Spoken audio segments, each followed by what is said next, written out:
And the irony is that the same people who counsel us to forget raking up Aurangzeb and his genocides, who have taught us to forget historical injustices, drilled this self-loathing in us. These same people want others to fight historical injustice around the world. They revel in burning Manusmriti. They want reparations and reservations for the historical injustices committed by the upper caste.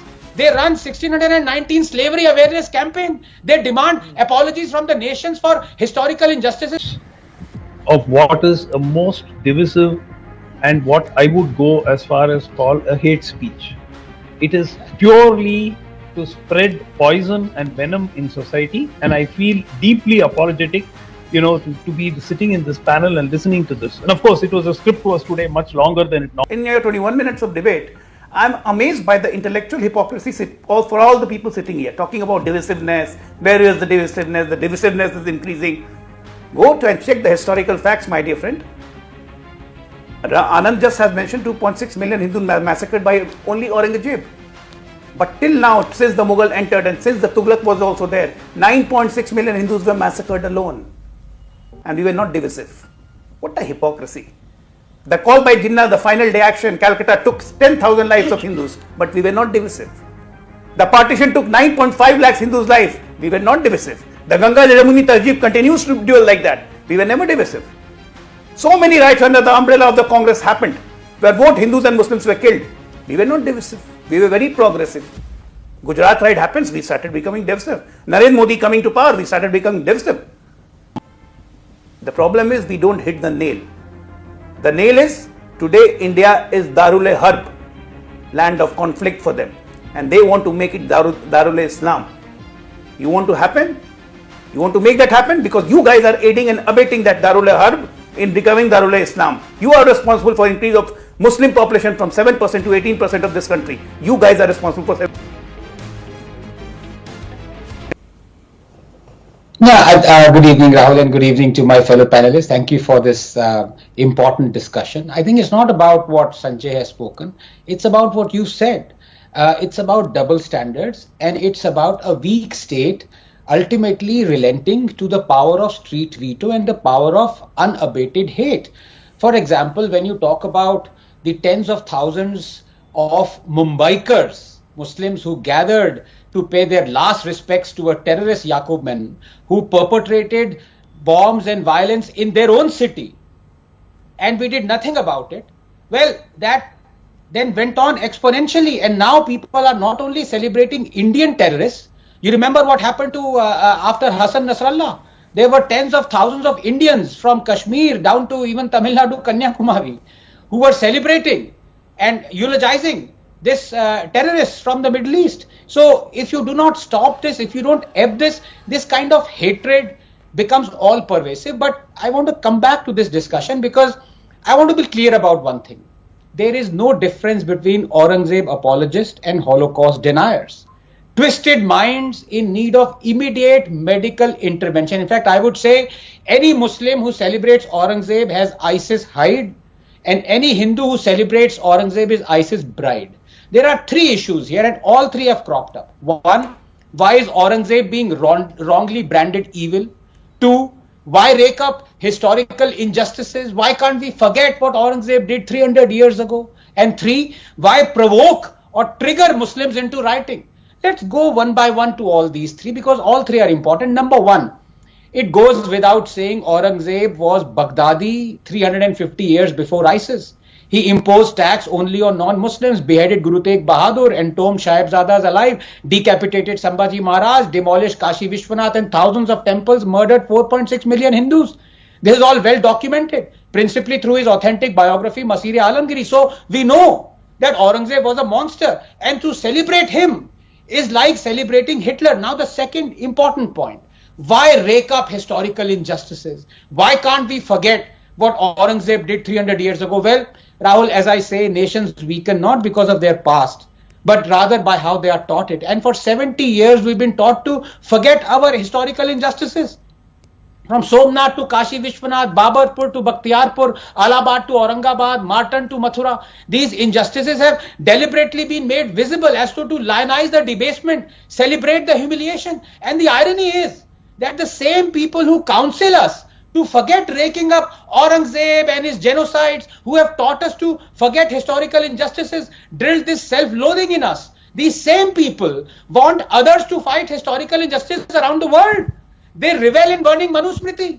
They want reparations and reservations for the historical injustices committed by the upper caste. They run 1619 slavery awareness campaign. They demand apologies from the nations for historical injustices towards the indigenous peoples like the Aboriginals. They condemn barbarians of the West either to worship like the Confederacy generals, Rhodes, Churchill, Pizarro, Murray, Colston, Leopold. They celebrate their roads and buildings being renamed, their statues being brought down illegally. But here in India, this same set eulogizes barbarians like Tipu, Aurangzeb, Babar, Khilji. Why? I'll tell you why. It is a heady mix of hatred for Hinduism and love for jihadism. Hatred for India and love for its breakup. It is all hate, hate, hate. Otherwise, tell me, is there a Hitler Road in Tel Aviv? Why rake up Hitler and his genocide? Why support punishment for Holocaust deniers? Why throw those who celebrate Nazism in jail? Finally, very briefly on the third point.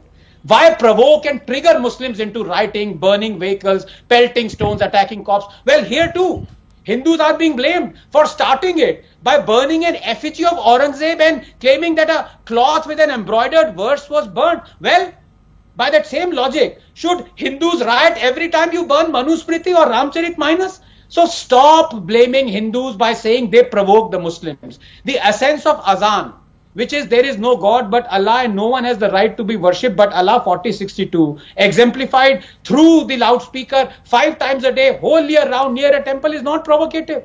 But celebrating Ram Navami or singing Bhajman Ramcharan Sukhdai one day in year near a mosque or burning Aurangzeb effigy is, and besides, provocation is subjective. Only violent people are provoked into violence. And this is the same, just 10 seconds. Same justification given every time they attack Hindus. This action-reaction provocation theory, Rahul. But why don't they apply this same theory to Godhra riots and justify them as a reaction to the train burning?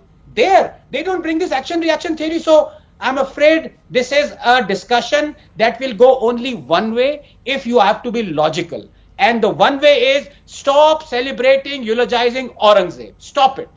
Okay, so, I'll come back to you, Sanjay Jha. Can I come back to you? Let me just open it up with everyone else and then we can have second rounds of reactions. Thank you for being patient. But Dr. Raman, let me just ask you very clearly this question, and I want to bring in the BJP right after. Dr. Raman, why is it becoming so difficult for certain opposition leaders to distance themselves from those that seem to be apologists for Aurangzeb? And are Hindus, from the sense that I got from what Dr. Ranganathan is saying, I'm getting the sense that Hindus are being made to feel guilty about opposing those people who are glorifying an individual that caused them a lot of grief and hurt and continues to do so. Is this fair? Rahul, first of all, let me say that I've just listened to 7 minutes of what is a most divisive and what I would go as far as call a hate speech. It is purely to spread poison and venom in society, and I feel deeply apologetic, to be sitting in this panel and listening to this. And of course, it was a script was today much longer than it normally is, which is why, probably just to spread the divisiveness more. Let me make one thing very clear. India is about the present.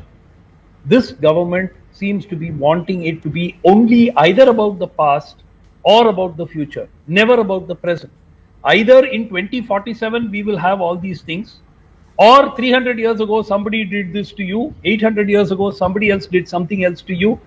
The people want a better life for themselves today, for God's sake. They want jobs, they want economic development, they want better roads, they want better infrastructure, for God's sake. Can't you people understand that? Again and again and again, spreading divisiveness. Look, opposition politicians speak irresponsibly everywhere in the country, irrespective of political parties. When they are in the opposition, they speak irresponsibly. It is most unfortunate that a chief minister has spoken in the manner that Mr. Fadnavis did on the 10th, virtually throwing his weight behind the demand, saying that it only adding a caveat that the removal has to be done under the due process of law. Yes. So this is extremely, you cannot, that if that is not a statement that could have caused disquiet. Now, it's perfectly all right. If you feel that's fine, that's fine. That's your call. But my point is, does it raise the GDP of the country, removing Aurangzeb's grave? Second, does it improve healthcare for one Indian? Does it improve the quality of life for anybody? What madness is this? What are we doing as a nation? And yesterday's violence was most condemnable. But it would never have happened had this entire issue not been raised and stoked in a systematic manner over the last 10 days, 15 days. And Rahul, let's face it, there have to be at some point a line that is drawn, saying thus far, no further. This country needs to move forward, not backwards. Okay. And I hope the people of India who are watching this can remember that none of this is going to help improve their lot, neither for Hindus nor for Muslims. I'm not talking about improving. This is not going to improve the condition of the Hindus either, despite those who are spreading venom and poison and divisiveness day after day after day and night after night on national media. Don't go back in time, says Dr. Raman. One second, let me bring in the BJP national spokesperson. I just want to add one little fact then. If by that logic, why is constantly Narendra Modi adjuncted to the Gujarat riots of 2002? And why is the BJP always adjuncted to the Babri demolitions of 1992? Why do we always go back in time? Viewers, look, we can be selective about the examples we pick to bolster our arguments, but again I find that the elephant in the room is not being addressed, and that is, are those people, and that's a question I'm posing, and I would love an honest answer. For example, where are the ordinary Muslims? Fine, you say that the opposition acts irresponsibly whenever they are in opposition. That doesn't give anyone a free pass, by the way, but still, okay, let's take it at face value. But where are the ordinary Muslims who are coming out and saying that we don't want this eulogy or the edification of Aurangzeb in our name? Sorry, we don't identify either with his worldview. Where are these people? Where are the moderates? Where are the so-called liberal, social cohesionists? Where are all these people? Or are we always going to be taunted by pulling out figures from the past? Nonetheless, the BJP needs to answer a couple of questions, and here it is. And I have to ask you this, Ajay, Alok. There is a BJP government at the state level and at the center. If you believe that Aurangzeb is such an egregious character, why don't you change the laws? The law at this moment in time, which governs the place where Mr. Aurangzeb was interred, for example, protects that place. Remove it from that list of protected sites. What's stopping you from grabbing the bull by the horn, so to speak? End the debate. Or criminalize. You're right. If you feel that You're it's right. so, Right. criminalize anybody who gratuitously glorifies Aurangzeb. Criminalize the law. Do what the Europeans have done. No, you're absolutely right. You're absolutely right. Like Devendra Fadnavis, I also say Aurangzeb grave should not be here. And we'll take steps, but it has to do with methods. It cannot be done abruptly. Like when we removed all the British invaders and all the signs of British invasions, there were not much hue and cry and protest. There were some, but not much. But in your 21 minutes of debate, I'm amazed by the intellectual hypocrisy for all the people sitting here, talking about divisiveness. Where is the divisiveness? The divisiveness is increasing. Go to and check the historical facts, my dear friend. Anand just has mentioned 2.6 million Hindus massacred by only Aurangzeb. But till now, since the Mughal entered and since the Tughlaq was also there, 9.6 million Hindus were massacred alone. And we were not divisive. What a hypocrisy. The call by Jinnah, the final day action, Calcutta took 10,000 lives of Hindus, but we were not divisive. The partition took 9.5 lakhs Hindus' lives. We were not divisive. The Ganga Yamuni Tarjeeb continues to duel like that. We were never divisive. So many riots under the umbrella of the Congress happened, where both Hindus and Muslims were killed. We were not divisive. We were very progressive. Gujarat riot happens, we started becoming divisive. Narendra Modi coming to power, we started becoming divisive. And who is Aurangzeb? This is the mindset. what we are troubled at. Nobody keeps a name of Jaychand or for that matter Ravan or for that matter Vibhishan, Man Singh in Hindu family. But yes, the matter of pride is what? Osama. Then Aurangzeb, Jahangir, Akbar, Humayun. And now we are saying Burhan Wani also is a matter of pride of keeping the name. This is the mindset. What is this mindset? The problem is we don't hit the nail. The nail is today India is Darul-e-Harb, land of conflict for them. And they want to make it Darul-e-Islam. You want to happen? You want to make that happen? Because you guys are aiding and abetting that Darul-e-Harb in becoming Darul-e-Islam. You are responsible for increase of Muslim population from 7% to 18% of this country. You guys are responsible for 70 years. It's you had to take the control in the last 70 years. You didn't do it because of your intellectual hypocrisy and your vote bank politics. This is the naked truth, what I am telling. And at the back of the mind, when you go back in your house, you will remember this. And don't forget, because of your actions, today people are facing this wrath. Because where there is majoritarianism of Islamic majority, Hindus are being thrown out. Hindus are being thrown out. I am telling you about Bihar, I am telling you about West Bengal, I am telling you about Kashmir. We have already seen what happened to Hindus in Kashmir. This is not uniting people, this is divisiveness that was always there. It's for us to control and check. No, but I'm asking you. But people like you, people like Sanjay Jha, people like Congress Party, they create the divisiveness more and more. Criminalize suits your political interest. Okay, now let's not speak over each other. One second, doctor, 1 second. I have a right to rejoin. Yes.